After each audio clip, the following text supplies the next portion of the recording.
Hi friends, welcome to Tech simplify.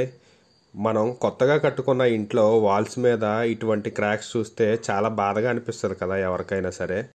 అయితే ముందుగానే జాగ్రత్త పడండి. ఈ వీడియో చివరి వరకు చూసి ఎక్కడా స్కిప్ చేయకుండా.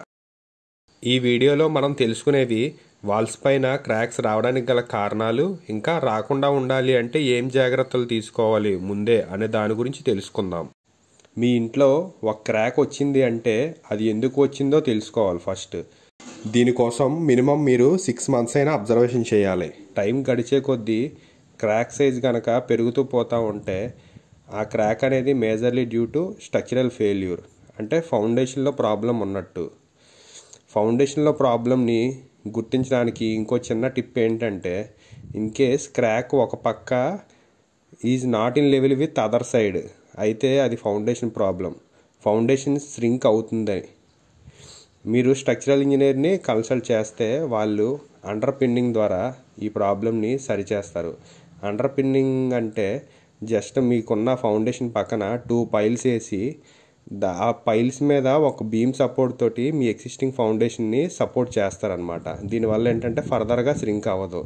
అలా కాకుండా మీకు మీ ఇంట్లో ఉన్న క్రాక్ జస్ట్ ఏం పెరగట్లేదండి, హెయిర్ లైన్ క్రాక్ 1 mm కన్నా తక్కువ ఉన్నది అంటే దీనికి చాలా రీజన్స్ అనేవి ఉన్నాయి మనకి చూసుకోవాల్సినవి. అంటే బిల్డింగ్ కన్స్ట్రక్షన్ ముందే మనం కొన్ని జాగ్రత్తలు తీసుకుంటే ఇలా చిన్న చిన్న క్రాక్స్ అనేవి మనం అవాయిడ్ చేయొచ్చు. ఇన్ కేస్ క్రాక్ వచ్చినా సరే అది పెద్ద ప్రాబ్లం ఏం కాదండి, మనం నార్మల్ క్రాక్స్ని రిపేర్ చేసుకోవచ్చు. అయితే ఈ వీడియోలో మనం ఏంటంటే ఫస్ట్ క్రాక్స్ ఎందుకు వస్తాయి, రాకుండా ఉండాలి అంటే ఏమేం జాగ్రత్తలు తీసుకోవాలి అనే దాని గురించి ఈ వీడియోలో మనం ఇప్పుడు మాట్లాడుకుందాం 1 by 1.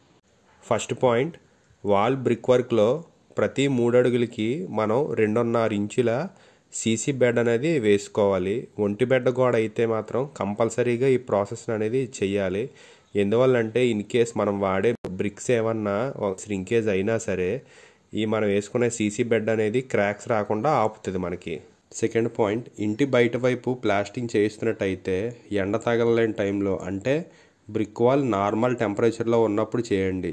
ఎందుకంటే బ్రిక్ వాల్ టెంపరేచర్ హైగా ఉన్నప్పుడు ప్లాస్టింగ్ చేస్తే సిమెంట్ మోటార్లో ఉన్న వాటర్ మొత్తం ఎవాపరేట్ అవుతుంది.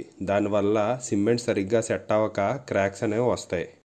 నెక్స్ట్, బ్రిక్ వర్క్ కంప్లీట్ అయ్యాక మినిమం 7 days బ్రిక్ వాల్ని క్యూరింగ్ చేయాలి ప్లాస్టింగ్ చేసే ముందు. ఇలా చేయడం వల్ల ఏంటంటే శ్రింకేజ్ క్రాక్స్ అనేవి మనం తగ్గించవచ్చు మ్యాక్సిమం. ప్లాస్టరింగ్ కంప్లీట్ అయ్యాక ఎన్ని డేస్ క్యూరింగ్ చేయాలి అంటే అది కూడా మినిమం 7 to 10 days అనేది కంపల్సరీ క్యూరింగ్ అనేది చేయాలండి. మనం యూజ్ చేసే సిమెంట్ మ్యానుఫ్యాక్చర్ డేట్ తర్వాత 3 months లోపలనే వాడేయాలి ఎఫెక్టివ్గా.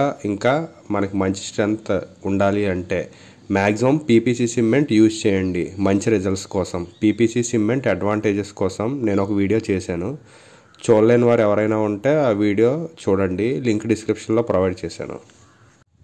నెక్స్ట్, బ్రిక్ వాల్లో ఎక్కడైతే వీక్ పోర్షన్స్ ఉన్నాయో, అంటే electrical pipes portions, beam wall జాయింట్లు కానీ కాలమ్ వాల్ జాయింట్లు కానీ ఇలాంటి వాటి దగ్గర చికెన్ మెస్ అనేది యూజ్ చేసుకోవాలి ఈ ఫోటోలో చూపించినట్లుగా ఎడిషనల్ స్ట్రెంత్ కోసం. ఎందుకంటే ఈ పోర్షన్స్లో క్రాక్స్ రావడానికి 99% ఛాన్సెస్ అనేది ఉన్నది. ప్లాస్టరింగ్కి ఇంటీరియర్ వాల్స్ అయితే 1 part సిమెంట్కి 5 parts శాండ్ అనేది యాడ్ చేయాలి. అదే మనం ఎక్స్టీరియర్ వాల్స్ అంటే బయట చేస్తున్నట్టయితే 1 part సిమెంట్కి 4 parts శాండ్ అనేది యాడ్ చేసి చేయాలి. నెక్స్ట్ వచ్చేసి మనం యూజ్ చేసే శాండ్లో సిల్ట్ కంటెంట్, అంటే మట్టి లేకుండా చూసుకోవాలి. సిల్ట్ ఉంటే క్రాక్స్ అనేవి రావడానికి ఎక్కువ ఛాన్సెస్ అనేది ఉన్నది. సైట్లోనే సిల్ట్ని ఏ విధంగా టెస్ట్ చేసుకోవచ్చు అంటే, సైట్లో మీరు శాండ్ని బాల్స్లా చేసి చూడండి, అది బాల్లా ఫామ్ అవ్వకూడదు. ఇక్కడ చూసుకున్నట్టయితే అది బాల్లా ఫామ్ అవ్వట్లేదు, అంటే ఇందులో మట్టి లేనట్టు. ఇంకోటి ఏంటంటే చేతికి మనకి మట్టి అంటుకోకూడదు, అంటే ఈ శాండ్లో సిల్ట్ లేనట్టు. ఇటువంటి శాండ్ని మనం ప్లాస్టింగ్కి లేదా కన్స్ట్రక్షన్ పర్పస్కి అనేది యూజ్ చేసుకోవాలి, మనకి ఇటువంటి క్రాక్స్ కానీ ఏమీ లేకుండా ఉండాలి. అంటే ఆల్రెడీ మా ఇంట్లో క్రాక్ ఉంది, దాన్ని ఎలా రిపేర్ చేసుకోవాలి అంటే please subscribe to this channel friends. Next week నేను పోస్ట్ చేస్తా wall crack repair video. Meanwhile, slap the like button and subscribe to Tech Simplify. Thank you.